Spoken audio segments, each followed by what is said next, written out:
గుమ్మగట్ట మండలంలోని కలగోడు గ్రామంలో ఆంజనేయ స్వామి రథోత్సవం ఆదివారం అత్యంత భక్తి శ్రద్ధలతో వైభవంగా జరిగింది. వేలాది మంది భక్తులు ఈ రథోత్సవ కార్యక్రమానికి తరలివచ్చారు. మాజీ మంత్రి, టీడీపీ పొలిట్ బ్యూరో సభ్యులు కాలువ శ్రీనివాసులతో పాటు పలువురు ప్రముఖులు ఆంజనేయ స్వామి రథోత్సవంలో పాల్గొన్నారు. అనంతరం ఆలయంలో స్వామివారికి ప్రత్యేక పూజలు నిర్వహించి మొక్కులు తీర్చుకున్నారు. ఈ సందర్భంగా గ్రామస్తులు ఆయనకు ఘనస్వాగతం పలికారు.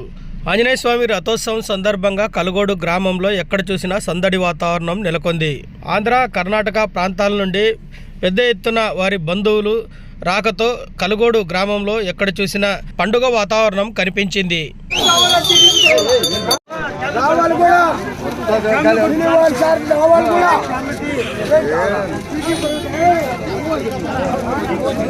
బాబు